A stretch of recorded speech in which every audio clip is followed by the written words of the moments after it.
Hi everybody, welcome back.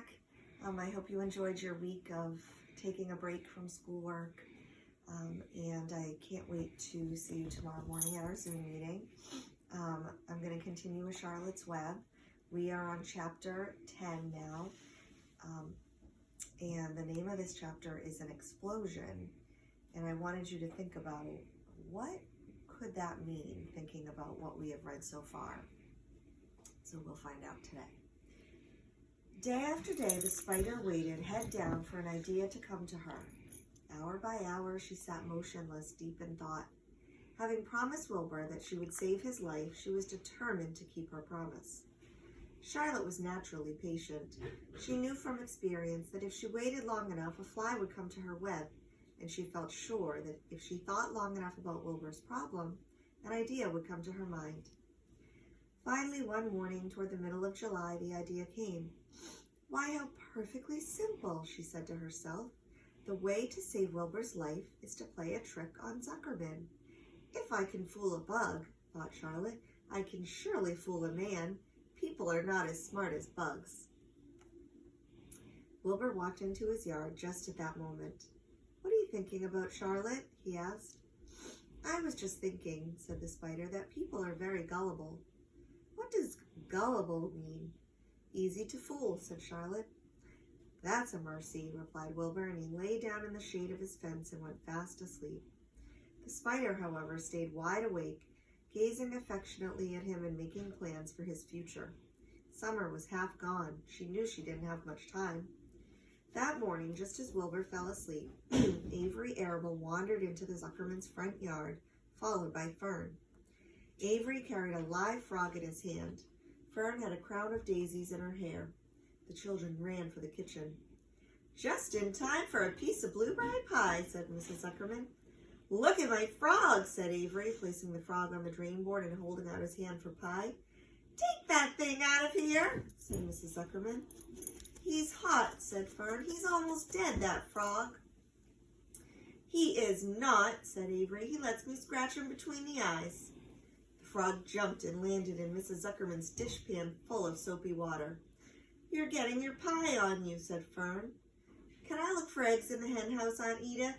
Run outdoors, both of you, and don't bother the hens. It's getting all over everything, shouted Fern. His pie is all over his front. Come on, frog, cried Avery. He scooped up his frog. The frog kicked, splashing soapy water onto the blueberry pie. Let's swing in the swing, said Avery. The children ran to the barn. Mr. Zuckerman had the best swing in the county. It was a single long piece of heavy rope tied to the beam over the north doorway. At the bottom end of the rope was a fat knot to sit on. It was arranged so that you could swing without being pushed. You climbed a ladder to the hayloft.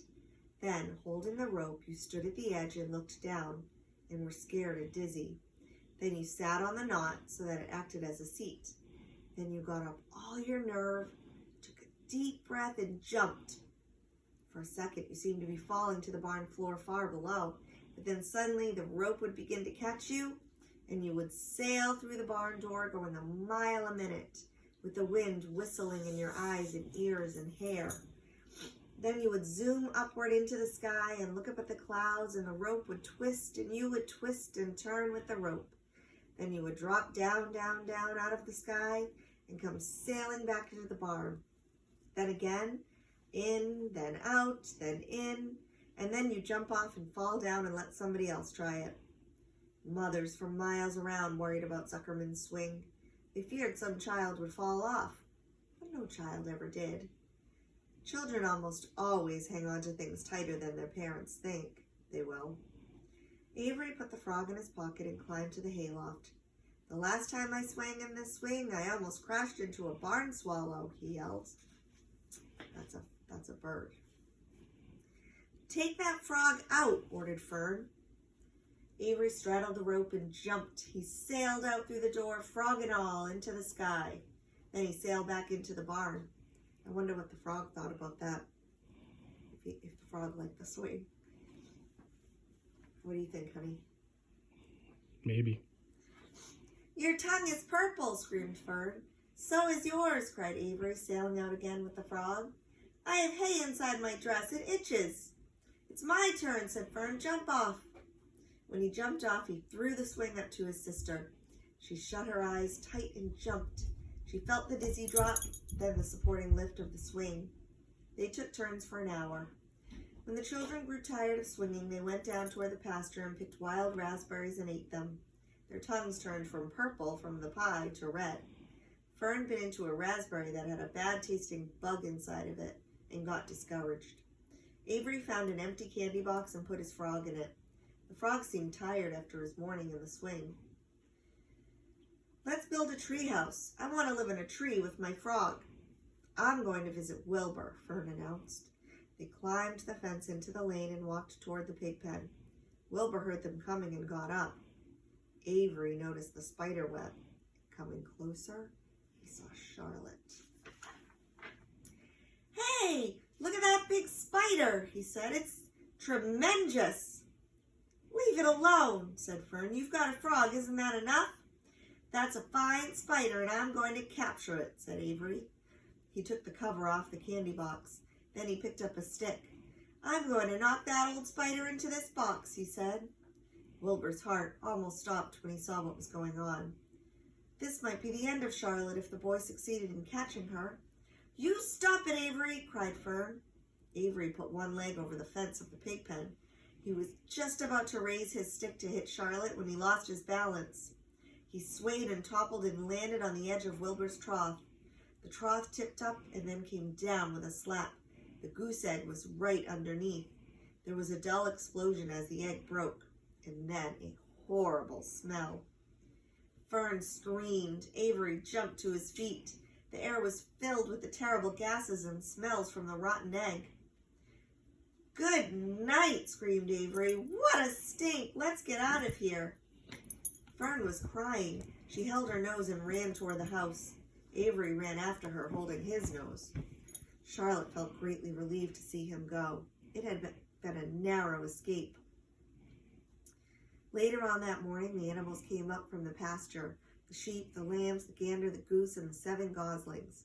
There were many complaints about the awful smell, and Wilbur had to tell the story over and over again of how the arable boy had tried to capture Charlotte and how the smell of the broken egg drove him away just in time.